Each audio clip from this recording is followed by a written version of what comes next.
शहर से बहुत दूर एक गांव था। उस गांव में एक बरगद का पेड़ था। उस पेड़ पर एक झूला लटका हुआ था, लेकिन कोई भी गांव वाला उस झूले पर बैठने की हिम्मत नहीं करता था। एक दिन घसीटा और उसकी पत्नी निर्मला सो रहे होते हैं। तभी उन्हें खिड़की से किसी के रोने की आवाज आती है। इस वजह से घसीटा की नींद खुल जाती है। अरे ये कौन है? हे भगवान, लगता है ये आवाज उसी बरगद के पेड़ की तरफ से आ रही है। अरे निर्मला, जल्दी उठो, देखो ना, आज फिर से वही रोने की आवाज आ रही है। हे भगवान, ये रोने की आवाज तो उसी झूले की तरफ से आ रही है। तुम डरो नहीं, मैं अभी देखता हूँ। फिर घसीटा खिड़की की तरफ जाता है तो उसकी आंखें फटी की फटी रह जाती हैं। उसे झूले पर एक औरत दिखाई देती है। उसने सफेद रंग की साड़ी पहनी होती है और रो रही होती है। अरे निर्मला, जल्दी यहाँ आओ, देखो झूले पर कोई बैठा हुआ है। फिर निर्मला भी जल्दी से खिड़की की ओर जाती है और उस औरत को देखने लगती है। अजी, ये वही चुड़ैल तो नहीं जिसने इस झूले पर अपना कब्जा कर रखा है? तुम्हारा दिमाग खराब तो नहीं हो गया? वो सिर्फ एक औरत है। अजी, भला रात के 2 बजे कौन पेड़ के नीचे झूला झूलता है? अब तुम रुको, मैं अभी बाहर जाकर देखता हूँ। अरे रुको रुको, तुम्हारा दिमाग खराब तो नहीं हो गया जो खुद मौत के मुंह में मरने के लिए जाना चाहते हो? मैं आपको कहीं नहीं जाने दूंगी। तभी वह चुड़ैल अचानक से गायब हो जाती है। ये सब देखकर वे दोनों डर जाते हैं। अरे मर गए रे, ये तो गायब हो गई। मैंने आपसे कहा था ना जी, ये कोई आम औरत नहीं है। तुम सही कहती हो निर्मला, इस झूले में जरूर कोई गड़बड़ है, तभी कोई गांव वाला इसके आसपास जाने में भी डरता है। अजी, आज तक तो हमने इस झूले के बारे में सिर्फ अफवाहें ही सुनी थी। आज तो अपनी आंखों से देख लिया। मैं अब इस घर में और नहीं रहने वाली। फिर अगले दिन निर्मला का भाई अपनी पत्नी के साथ शहर से उसके घर आता है। अरे निर्मला बहन, तुम कहाँ हो? अरे भाई, तुम आज तुम्हें अपनी बहन की याद कैसे आ गई?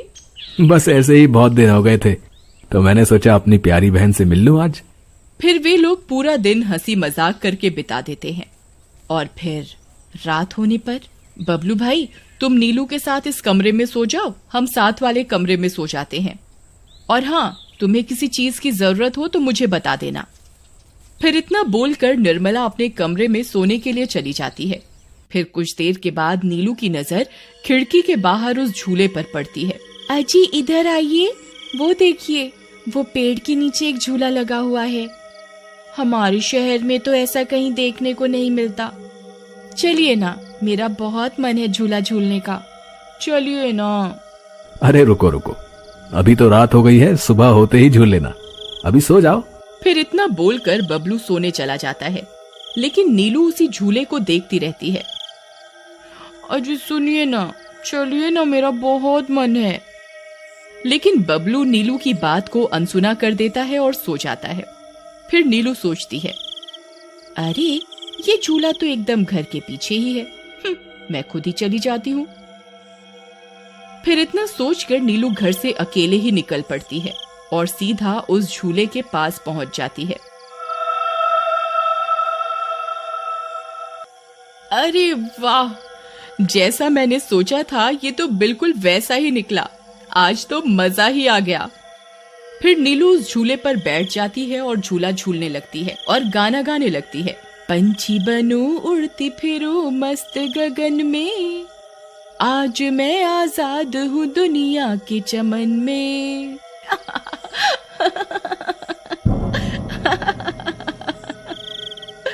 अरे वाह। फिर नीलू कुछ देर रात खुशी खुशी झूला झूलती रहती है। अरे वाह, आज तो मजा ही आ गया। चलो अब घर चलती हूँ, अगर इनकी नींद खुल गई तो ये बहुत नाराज हो जाएंगे। फिर जैसे ही नीलू उस झूले से उतरने लगती है तो उसे महसूस होता है कि किसी ने उसे पकड़ कर रखा है और वो झूले से नीचे नहीं उतर पा रही। वो बहुत डर जाती है। अरे अरे ये क्या, कौन है जिसने मुझे पकड़ कर रखा है? वो इधर उधर देखती है लेकिन उसे कोई दिखाई नहीं देता। अरे मर गई रे, मैं इस झूले से क्यों नहीं उतर पा रही। बचाओ बचाओ, कोई है? अजी सुनते हो, मेरी मदद करो। तभी नीलू की आवाज सुनकर बबलू की नींद खुल जाती है। निर्मला और घसीटा भी उठ जाते हैं और भागते हुए बबलू के पास आते हैं। अरे बबलू, ये तो नीलू की आवाज थी ना, वो कहाँ है? तभी घसीटा की नजर उस झूले पर पड़ती है। उसे नीलू उस पेड़ के नीचे पड़ी हुई दिखाई देती है। हे भगवान, ये क्या अनर्थ हो गया? नीलू उस झूले के पास कैसे चली गई? फिर वे तीनों भागते हुए उस झूले के पास जाते हैं। उन्हें नीलू वहां बेहोश पड़ी हुई मिलती है। हे भगवान, ये तुम्हें क्या हो गया नीलू? नीलू, तुम्हें यहाँ नहीं आना चाहिए था। हे भगवान, अब क्या होगा? फिर वे सब लोग वापस अपने घर आ जाते हैं और सुबह होने पर नीलू को होश आता है। नीलू, तुम ठीक तो हो ना? आज के बाद कभी उस झूले के पास नहीं जाना। उस झूले पर किसी चुड़ैल का साया है। ठीक है दीदी, मैं आज के बाद उस झूले के पास कभी नहीं जाऊंगी। फिर रात होने पर सब सो रहे होते हैं। तभी नीलू की नींद खुल जाती है। उसकी आंखें लाल हो जाती हैं और उसके पैर उल्टे हो जाते हैं और वो घर से निकलकर झूले की तरफ चल देती है और झूला झूलने लगती है।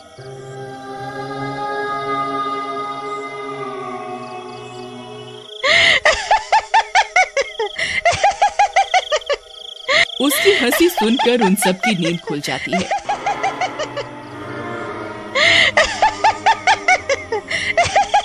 निर्मला और घसीटा भागते हुए बबलू के कमरे में आते हैं और नीलू को वहां ना पाकर परेशान हो जाते हैं।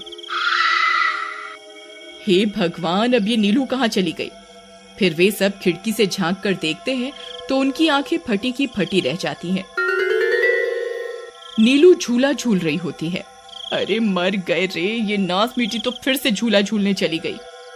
अरे बेवकूफ बबलू, अपनी पत्नी को संभाल कर नहीं रख सकता क्या? देख, तेरी पत्नी आधी रात को कैसे झूला झूल रही है। दीदी, मुझे माफ कर दो। मैंने इसे समझाया भी था कि उस झूले की तरफ कभी मत जाना। अरे जल्दी चलो, हमें अभी नीलू के पास जाना होगा, कहीं कोई अनर्थ ना हो जाए। फिर वे तीनों भागते हुए उस झूले के पास पहुंच जाते हैं। ए नास मीठी नीलू, चल जल्दी से इस झूले से नीचे उतर। तुझे कल भी समझाया था ना, इस झूले की तरफ नहीं जाना। एक बार में समझ नहीं आता क्या?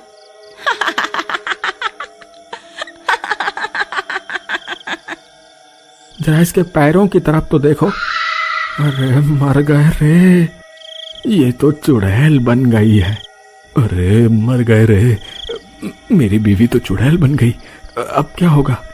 अरे भागो रे भागो, सब अपनी जान बचाकर भागो। अरे मैं तो जीते जी विधवा बन गया। अरे मेरी बीवी तो चुड़ैल बन गई। फिर वे तीनों वहां से भाग जाते हैं। तभी उन्हें रास्ते में कुछ गांव वाले मिलते हैं। अरे घसीटा भाई, क्या हुआ? इतनी रात गए कहाँ भागे जा रहे हो? अरे भाई, इसकी पत्नी नीलू शहर से आई थी और रात को वो बरगद के पेड़ के नीचे बंधे झूले पर झूला झूलने चली गई। अब उस चुड़ैल ने उसके शरीर पर अपना कब्जा कर लिया है। हे भगवान, ये क्या अनर्थ हो गया? चलो हम सब मिलकर अभी वहां चलते हैं। फिर वे सब गांव वाले मिलकर वहां पहुंच जाते हैं। नीलू अभी भी झूला झूल रही होती है। ए चुड़ैल, बस बहुत हो गया। तूने हम गांव वालों को बहुत परेशान किया है। तेरी वजह से कोई भी रात को इस रास्ते से गुजरने की हिम्मत नहीं करता था, लेकिन बस आज तेरा खेल खत्म करके ही रहेंगे। चलो भाइयों, आज इस चुड़ैल को जिंदा नहीं छोड़ना बता रहे हैं।